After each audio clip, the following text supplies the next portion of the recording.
একটা সময় পর্যন্ত মাঠটার আলাদা কোনো বিশেষত্ব ছিল না, স্রেফ সাধারণ মানুষের উপভোগের উদযাপনের একটা জায়গা ছিল এই মাঠ।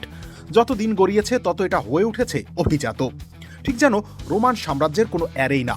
বলছিলাম ফুটবলের এক তীর্থস্থানের গল্প, নাম তার স্টাডিও ডি মারাকানা। বিশ্বের সব থেকে বড় ফুটবল মঞ্চগুলোর একটা। ফুটবল প্রেমী মাত্রই একবার হলেও ঘুরে আসতে চাইবেন অত্যাধুনিক এই স্টেডিয়ামটিতে। 1950 সালের 16 জুন বিশ্বকাপের আসর দিয়ে যাত্রা শুরুর পর দুবার পুনর্নির্মাণ করা হয়েছে স্টেডিয়ামটি। যাত্রা শুরুর ঠিক এক মাসের মাথায় 16 জুলাই একটা জাতির স্বপ্নের ইতি ঘটে এই স্টেডিয়ামটিতে, কেননা সেবার ফাইনালে উরুগুয়ের কাছে 1-2 গোলে হেরে গিয়েছিল ব্রাজিল।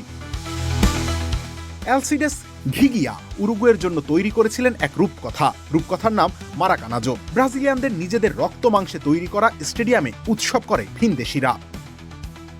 এরপর রেকর্ড 5 বার বিশ্ব চ্যাম্পিয়ন হলেও সেলেসাওদের এখনও তাড়িয়ে বেড়ায় সেই দুঃসহ স্মৃতি। মারাকানা স্টেডিয়াম প্রতিটা ব্রাজিলিয়ানেরই আবেগের জায়গা। 1950 সালের বিশ্বকাপ তো বটেই, ব্রাজিলিয়ান ফুটবলের ঐতিহাসিক অনেক ঘটনারই সাক্ষী এই স্টেডিয়াম।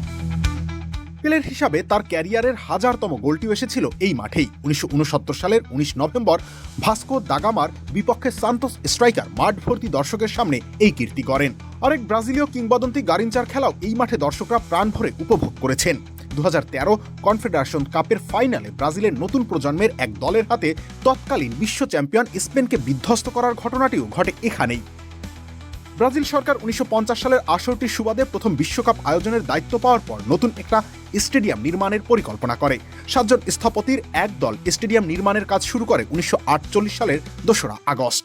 প্রায় 10,000 শ্রমিকের 665 দিনের পরিশ্রমে তিলে তিলে গড়ে ওঠে প্রাসাদতুল্য এই স্টেডিয়াম।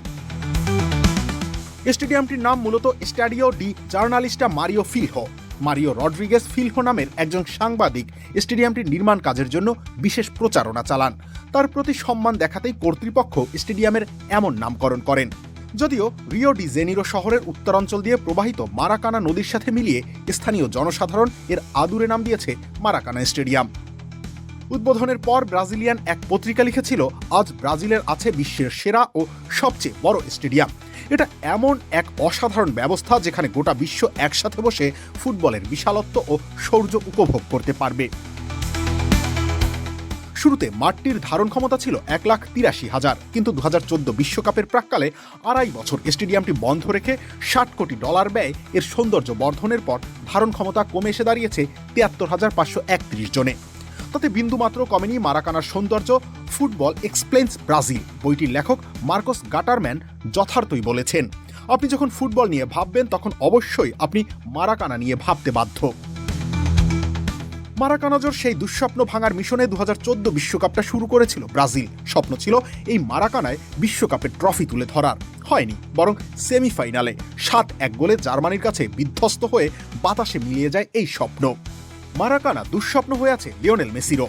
আর্জেন্টাইন হলেও এই মাঠেই তো ফাইনালে অধরা বিশ্বকাপটা চুরি হয়ে যায় সেই জার্মানির কাছেই। মারাকানা তাহলে স্বপ্ন চুরিরই মঞ্চ।